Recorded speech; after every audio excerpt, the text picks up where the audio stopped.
दोस्तों, जीवन एक ऐसा समुद्र है जिसमें संघर्ष कभी ख़त्म ही नहीं होता। मैं आपको अपनी कहानी सुनाता हूँ। मैं एक छोटे से गांव से हूँ। मध्य प्रदेश का रीवा ज़िला में एक छोटा सा गांव है जोन्हा करके। बचपन मेरा गांव में किसान का बेटा था। किसानी करते करते बीता। हम लोग पढ़ाई लिखाई में ज़्यादा उतना ध्यान नहीं दिए। उसका मेन रीज़न क्या था कि कोई अच्छी स्कूल्स नहीं थी और अच्छी सुविधाएं नहीं थी। लेकिन बचपन से ही कुछ अलग करने का मन था कि कुछ करें। लेकिन हम लोग कर भी क्या सकते थे, क्योंकि उस समय हमने कुछ वहाँ पे देखा हुआ नहीं था। खेती किसानी रहती थी, वही सब करते रहते थे। हम खेती करते करते धीरे धीरे हमारे यहाँ जैसे रामलीला वगैरह होता था, इन सब में पान वगैरह की दुकानें लगाते थे और छोटी मोटी चीज़ें सेल करते थे। उसके बाद हम लोग क्रिकेट भी खेलते थे। तो जब हम क्रिकेट वगैरह का आयोजन करवाते थे तो उसमें भी हम लोग स्टॉल वगैरह लगाते थे। लेकिन जीवन ऐसे ही चलता रहा। खेती में कुछ अलग करने का मन में था, संघर्ष जारी था, लेकिन कुछ रास्ता नहीं दिख रहा था। क्या करें क्या ना करें, ऐसे तैसे करके हम लोग 12th तक पढ़ाई किए। 12th पढ़ाई करने के बाद हमारे लाइफ में सबसे बड़ा टर्निंग पॉइंट क्या आया कि घर वाले लोगों ने हमारी 97 में शादी फिक्स कर दी। शादी फिक्स करने के बाद ऐसा हो गया कि जीवन मन में पहले से ये था कुछ करेंगे तब शादी करेंगे। लेकिन घर वालों के और समाज के दबाव में इन लोगों ने शादी फिक्स कर दिया। तिलक चढ़ गया। अब क्या करें?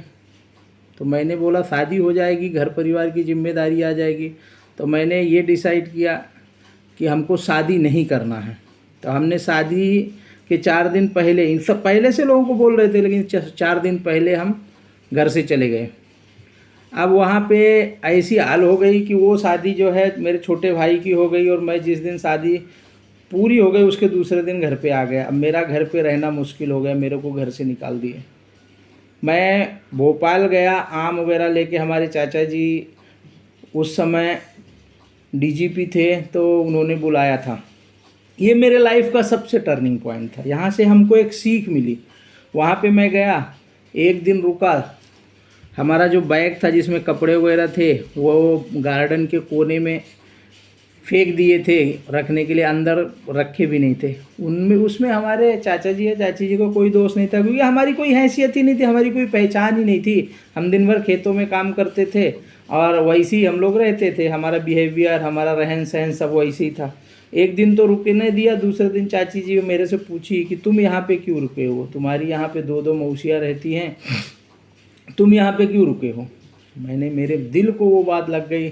तो मेरे को भोपाल में पहली बार ही गया था, कोई शहर भी पहली बार ही गया था। इसके पहले मैं जीवन में कभी किसी शहर नहीं गया था। मैं वहाँ से सिर्फ इतना मालूम था, पंचशील नगर में मेरी मौसी और ये लोग रहते हैं, वहाँ से पैदल ही चल दिया।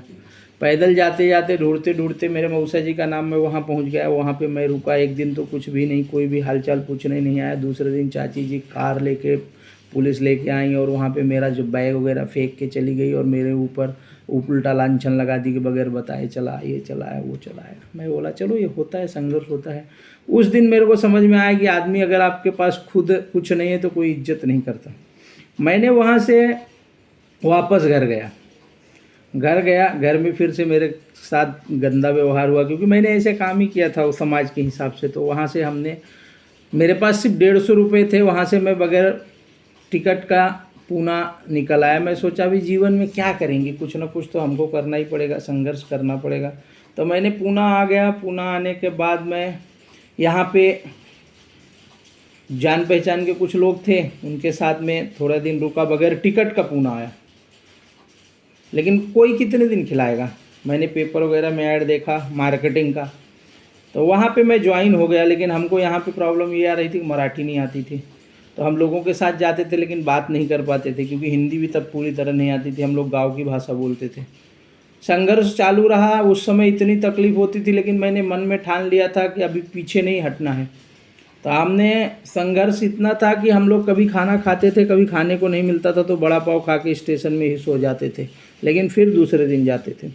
ऐसे करते करते करते करते 6 महीने में हम पूरी तरह से मार्केटिंग जो है थोड़ा थोड़ा हमको आने लगी। हम सेल के साथ साथ बच्चों को ट्रेन भी करने लगे, प्रोडक्ट कैसे बेचना है, घर घर जाके नॉकिंग कैसे करना है। और उस टाइम में हम लोग प्रोडक्ट नहीं, सिर्फ उसका फ़ोटो लेके घूमते थे और उस चीज़ के ऊपर हम लोग प्रोडक्ट सेल करते थे। उसका बेनिफिट हमारे जीवन में ऐसा हुआ कि हम वो सारी चीज़ें जो मार्केटिंग की कला थी वो सीख गए, लोगों से बात करना सीख गए, लोगों को कन्विंस करना सीख गए। इसके बाद हमारे लाइफ में हमारी वाइफ आई, वाइफ भी हमारे ऑफिस में टाइम पास के लिए, इन लोगों का एग्ज़ाम हो गया था तो मार्केटिंग में ज्वाइन हो गई, हम लोगों की पहचान हो गई, जिसके कारण हमारी वाइफ और हमारे में आपस में हम लोग एक दूसरे को जम गए और हम लोगों की शादी फिक्स हो गई। शादी होने के बाद भी हमारे ज़िंदगी में आगे पैसे की तंगी आने लगी, क्योंकि हम भी मार्केटिंग में थे तो मार्केटिंग में ज़्यादा पैसा नहीं आता था। वाइफ भी मेरी तभी 12th और फर्स्ट ईयर में थी, उनकी पढ़ाई छूट गई, इसका मेरे को बहुत दुख हुआ। हम लोगों ने निश्चित किया कि मार्केटिंग छोड़ के हम अपना खुद का कुछ अलग करेंगे।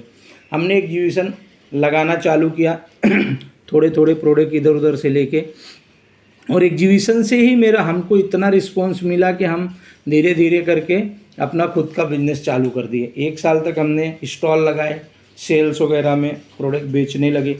उसके बाद हमने पैसा जब थोड़ा अच्छा आने लगा तो हमने मेरे वाइफ को पढ़ाई फिर से चालू करवाया, क्योंकि मैं पूरी तरह से पढ़ा लिखा नहीं था, तो मेरे मन में ये था कि मेरी वाइफ पढ़ी लिखी होनी चाहिए और मेरी वाइफ का ग्रेजुएशन कंप्लीट होना चाहिए। तो मैंने मेरे वाइफ को फिर से पढ़ाना चालू किया। हमने 1 साल 1.5 साल मार्केटिंग और सेल ये सब किया। उसके बाद हमने क्या किया कि अपना खुद का दुकान खोलने का प्लानिंग किया। अब दुकान खोलना बोले तो सब लोगों से हम पूछते थे तो कोई भी ये नहीं बोलता था कि आप दुकान में सक्सेस होंगे, खासकर जो कम्युनिटी करती, चाहे मारवाड़ियों की हो या जैन, ये सब बोलते थे जो मार्केटिंग कर रहे हैं वो अच्छा है, दुकान में बहुत सारा प्रॉब्लम है।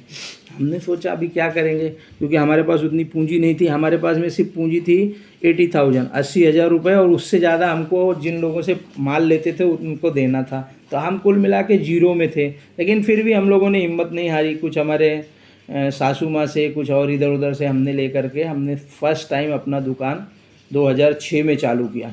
जब हमने 6 में चालू किया तो शुरू में बहुत दिन तक हमको रिस्पॉन्स नहीं मिला, लेकिन उसके बाद हमने एक बड़ा एग्जीबिशंस किया जिसमें हमको कम से कम 1000-2000 प्रोडक्ट सेल किया। उसके बाद हमारी दुकान चलने के लिए हमने 1 साल के अंदर अपना खुद का फ्लैट लिया। उसके बाद हमने पहली कार खरीदी, तो हमारी पहली कार जो है चोरी हो गई। लोग बोलने लगे कि ऐसे ही बोल रहे हैं, तब लोगों के पास कारें नहीं रहती थी। चोरी होने के बाद अपने ही लोग बोलने लगे कि ये झूठ बोल रहे कार लिया। तो मैंने मन में ठान लिया था, 1 साल में हमने दूसरी कार खरीदी। उसके बाद हमने गांव में घर बनवाना चालू किया। उसके बाद हमने दूसरा फ्लैट लिया 2012 में। उसके बाद हमने कभी पीछे मुड़ के नहीं देखा। वाइफ को हमने बीएड कराया, वाइफ ने हमारी पढ़ने में अच्छी, तो एमए किया, वो धीरे धीरे टीचिंग लाइन में आ गई। हमने फिर 2016 में गांव में बंगला कंप्लीट किया 2600 स्क्वायर फीट का। आपके पास पैसा ना हो तो कोई नहीं पूछता, लेकिन संघर्ष अगर आप करते हैं, संघर्ष के बगैर जीवन सफल नहीं होता। जो चाचा जी हमको कभी पूछते नहीं थे, ये नहीं करते थे। जब हम 2016 में कार लेके गए यहाँ से, हमने 3 कारें बदली यही 7-8 साल में। उसके बाद हमने दूसरी कार, पहले हमारे पास में हमने जो कार ली थी 1000 थी, दूसरी हमारी वो चोरी होने के बाद फिर हमने नई कार लिया अल्टो के बाद हमने ब्रेजा विटारा लिया, जो सबसे फार्म में कार थी। जब हम वो गाड़ी लेके चाचा जी के पास गए तो चाचा जी खुद हमसे मिलने के लिए आए और उन्होंने सारा सत्कार, क्योंकि पैसे के बगैर ज़िंदगी बेकार है दोस्तों, और संघर्ष कभी भी कम नहीं होता। हमने जारी रखा। हमारे लाइफ में और एक बहुत बड़ा प्रॉब्लम आया 2017 में। हमारे पिताजी को हार्ट अटैक आ गया। हम यहाँ पे और हमारे पिताजी गांव में। अब हमको 72 घंटे के अंदर उनका अगर एंजियोग्राफी नहीं हुई तो फिर से हार्ट अटैक आएगा, बचने की संभावना नहीं थी। हमारे पहचान के एक डॉक्टर, उनसे हमने कंसल्ट किया तो वो बोले अगर 72 घंटे के अंदर उनको आप डॉक्टर के पास ले जा करके उनको एंजियोप्लास्टी करवाएंगे तो वो ठीक हो जाएंगे। अब हमने सोचा अभी ये क्या करें, कैसे करें, तो हमने यहाँ से कार लिया। छोटा भाई यहाँ रहते थे, उनको साथ में लिया। मम्मी भी यहीं थी, लेके चला। मम्मी को हमारे गाड़ी में प्रॉब्लम होता, उल्टी हो रही थी। यहाँ से इंदौर से रीवा, आप समझिए हमने ये जर्नी जो है सिर्फ 17 घंटे में 1400 किलोमीटर की जर्नी पूरी की, क्योंकि पिताजी को बचाना था। वहाँ पे पहुँचने के बाद हमने कंसल्ट किया कि आजू बाजू में कहाँ पे है हार्ट के स्पेशलिस्ट डॉक्टर है। तो हमारे जो पहचान के, तो उन्होंने बताया जबलपुर लेके जाइए। जबलपुर में लेके गया। हम से कहना चाहिए कि 50 से 60 घंटा हुआ था, पहुँच गए। उन्होंने इनका एंजियोग्राफी किया जिसमें 2 ब्लॉकेज थे, उनका एंजियोप्लास्टी करवाया। वहाँ से उनको घर लेके गया। उसके बाद संघर्ष चालू रहा। हमारी सारी चीज़ें, जीएसटी आई, नोटबंदी आई, ये सब चलता ही रहा। लेकिन 2019 में फिर से हमारे लाइफ में बीच में टर्निंग पॉइंट आया, हमने शोरूम बढ़ाने की कोशिश की, 1 से 2 शोरूम किया।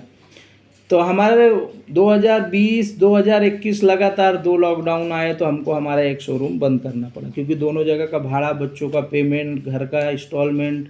और इसी टाइम में मैंने अपने आप को इतना मजबूत कर लिया कि हमने 3 फ्लैट पूना में ख़रीद लिए, कार, गाड़ी, उसके बाद गांव में बंगला बनाया। अब समाज में आपकी तभी इज्जत होती है, तभी समाज में लोग आपको पूछते हैं दोस्तों, जब आपके पास पैसा रहता है। पैसा नहीं रहा तो कोई नहीं पूछता।